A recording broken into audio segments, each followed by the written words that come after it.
que existe diferença no tratamento ofertado para as questões da oncologia no segmento racial?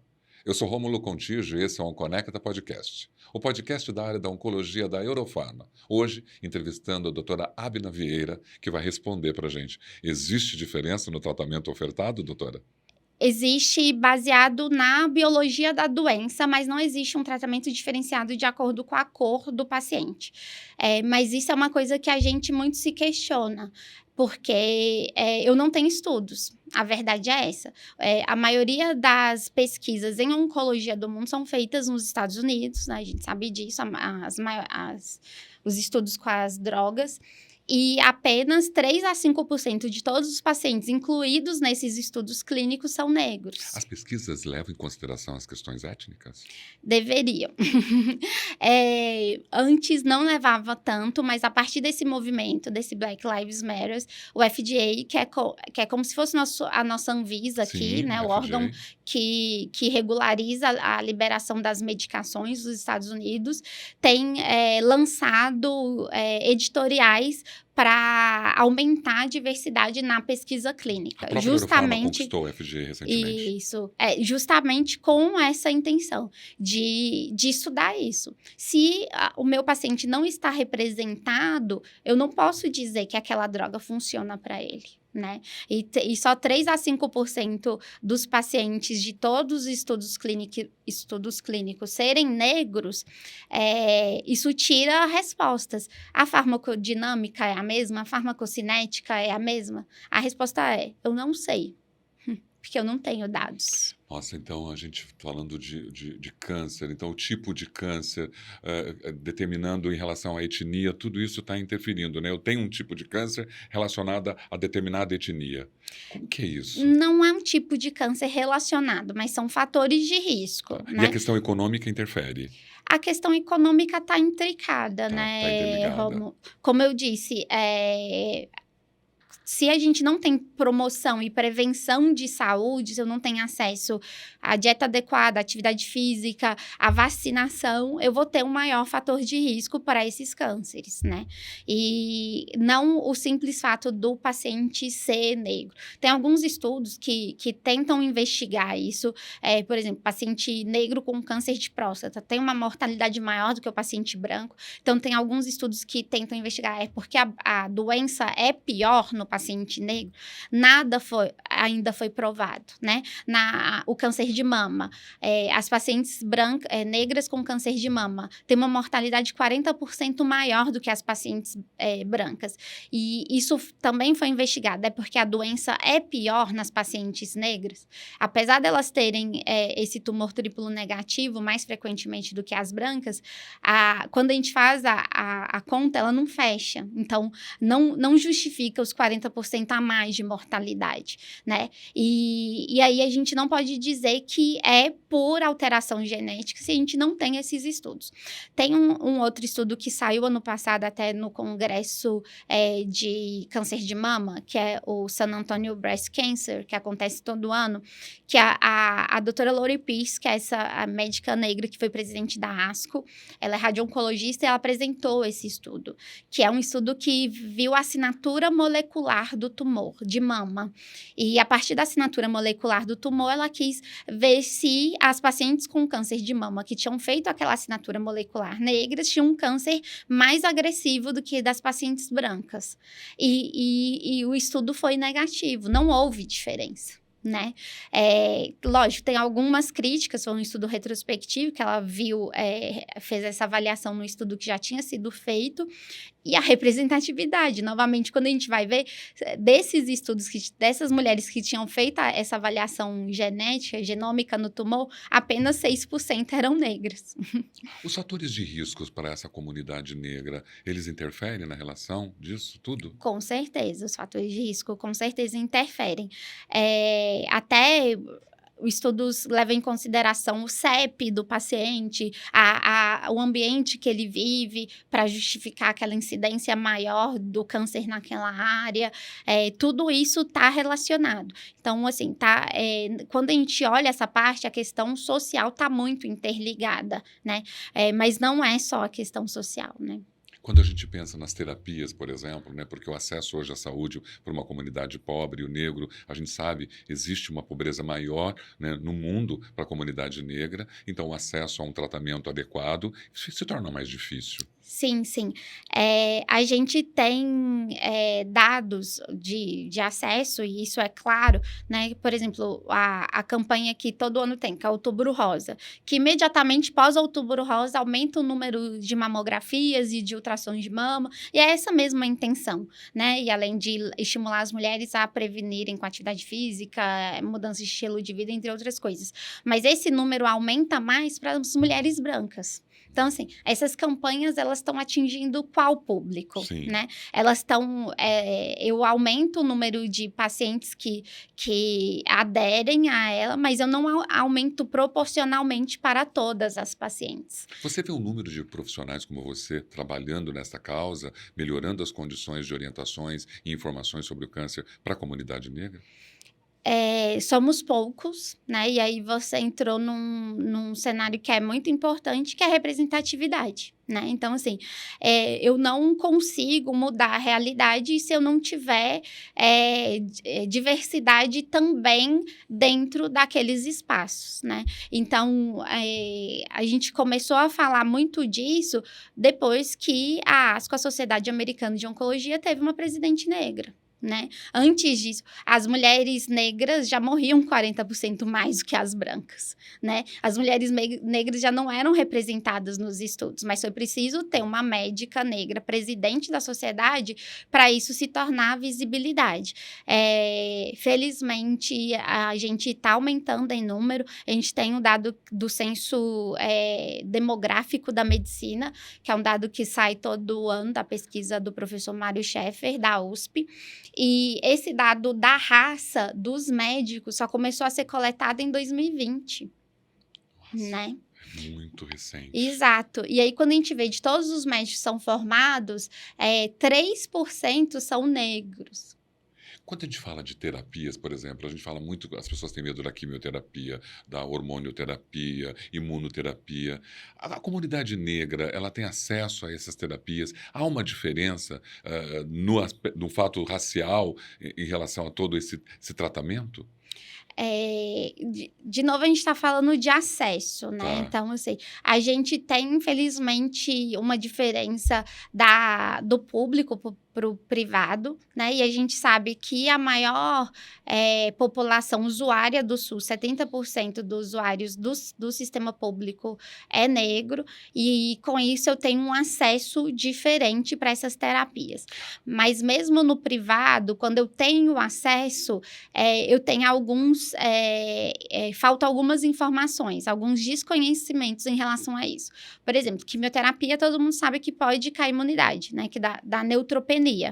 E a população negra pode ter uma coisa que chama neutropenia étnica benigna, que é constitucional e que não levaria a nenhuma outra intervenção caso o profissional de saúde soubesse disso. Mas isso pode levar à redução de dose da quimioterapia, adiamento da quimioterapia, e tudo isso a gente sabe que a dose densidade e a dose intensidade do tratamento pode influenciar diretamente no desfecho.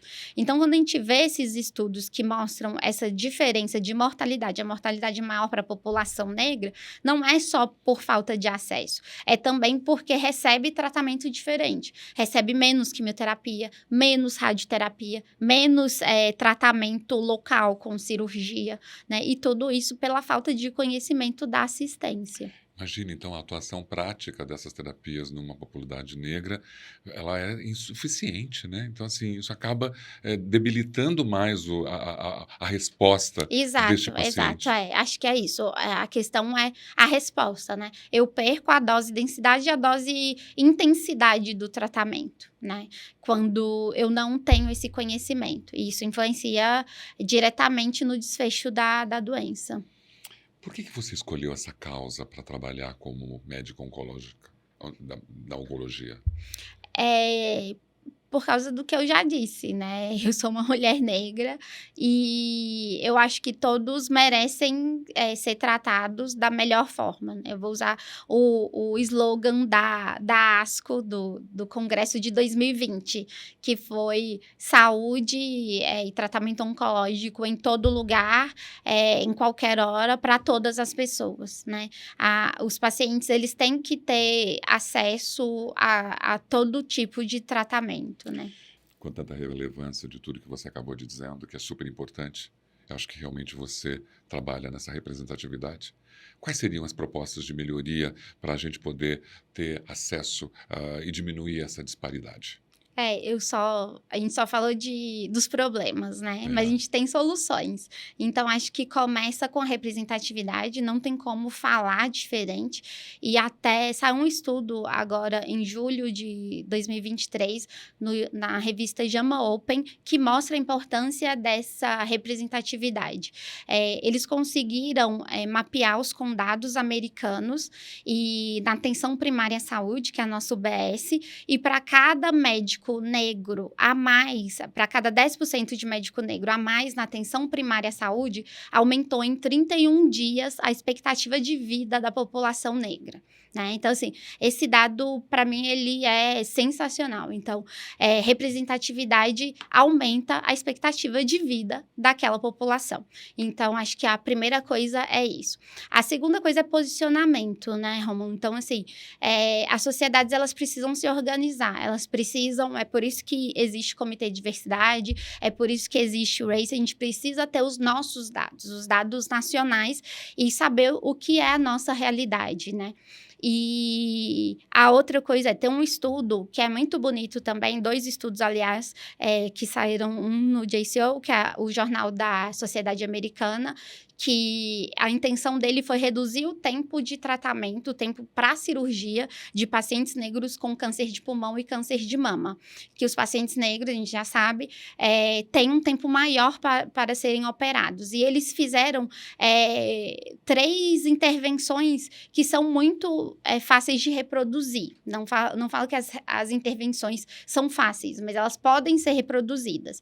Que foi uma enfermeira navegadora, né? E eu vi, vocês até tiveram um episódio falando sobre a importância da navegação. Então, enfermeira navegadora com letramento racial, o feedback raça específico para a equipe, o que era isso? A dona Maria branca não veio à consulta por causa disso. A dona Paula preta não veio à consulta por causa daquilo. E aí a equipe poderia, baseado nisso, traçar intervenções direcionadas para cada paciente. E a terceira intervenção era um alerta em tempo real do prontuário eletrônico, que é o que auxiliava a enfermeira. E qual que foi o resultado desse estudo?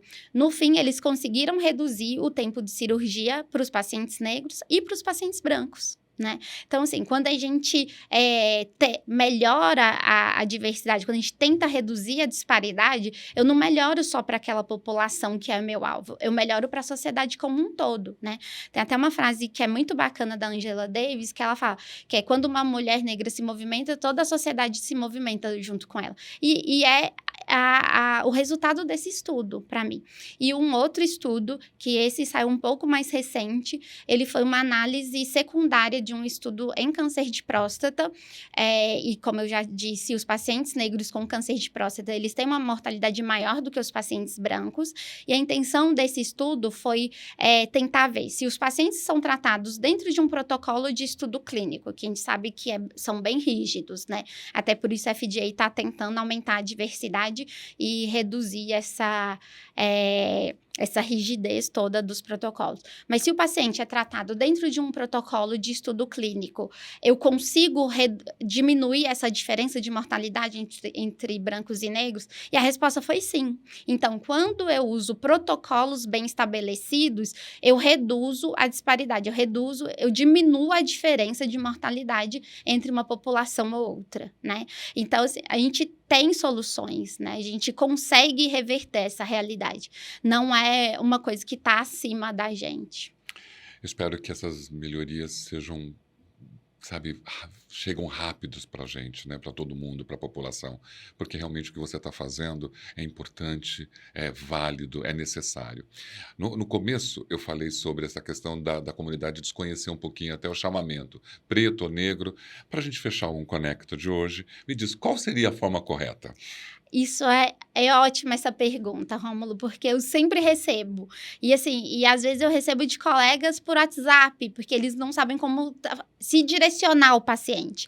E isso é o artigo 1º da Política Nacional da Saúde Integral da População Negra, que é a autodeclaração racial. Então, assim, não é você que vai chamar, é o paciente que vai se autodeclarar. Então, a gente tem as 5 classificações demográficas do IBGE, que são as classificações, após muitos estudos, elas abarcam mais de 99% de como a população se autodeclara, então é que a gente usa hoje. Então, preto, pardo, amarelo, indígena, e não sei, não quero responder. Né? E o negro é uma classificação, é a soma de pretos e pardos, né? Então, eu sou uma mulher negra porque eu me autodeclaro como uma mulher preta, né? Então, o negro é o preto e o pardo, e juntos nós somos 56% da população brasileira, pelo censo agora de 2020, que virou 22 e saiu agora em 23. Que é o meu caso também. Olha, eu preciso garantir para você que eu estou honrado e orgulhoso pelo seu trabalho. Eu espero mesmo que você tenha muito sucesso. O OnConecta Podcast é isso. Você assistiu, ouviu a doutora Abna Vieira, ela é oncologista especialista na questão da diversidade racial e na luta contra a disparidade racial. Muito obrigado pela sua presença. Olha, aproveita essa câmera aqui para você poder fazer seu fechamento, divulgar nas suas redes sociais, para que toda essa comunidade médica que está acompanhando o OnConecta Podcast possa te seguir e possa tirar essas informações e dúvidas com essa vivência maravilhosa que você tem. De novo, eu agradeço o convite, agradeço a oportunidade de poder falar, de ser voz, né, de divulgar essas soluções que a gente tem como reduzir essa disparidade. E nas minhas horas vagas, eu divulgo todas essas referências que eu citei aqui, lá no meu Instagram, no Abna Vieira. A gente tem também o Instagram do grupo de pesquisa da Faculdade de Medicina, que é o race.id, race.id. E lá a gente divulga os simpósios. Esse ano a gente fez o 2º simpósio em saúde da população negra da faculdade e foi uma experiência incrível. A gente recebeu palestrante internacional, inclusive, e o UMAS também, que é o MMAS, que é Mulheres Apoiando Mulheres contra o Câncer. E uma coisa que eu não posso deixar de falar, que conheçam seus vieses implícitos e combatam seus vieses implícitos. E é muito simples, é só digitar no site de busca viés, teste de associação implícita de Harvard. A gente já tem esse teste validado para o português. Ele não foi feito para ser feito no celular, a gente ainda não tem um aplicativo. Tem que ser feito no computador, com auxílio de um mouse. E ele te pergunta se você quer testar o seu viés religioso, o seu viés de identidade de gênero, de idade, racial. E ele te avisa, você pode não concordar com o resultado desse teste, mas ele é real e só conhecendo os vieses que a gente consegue combater. Obrigada novamente. Esse foi o OnConecta Podcast, o podcast da área da oncologia da Eurofarma, com a doutora Abna Vieira, falando sobre a questão racial no câncer na oncologia. Você pode seguir o OnConecta nas principais plataformas digitais. Será um prazer ter você conosco. Até o próximo episódio.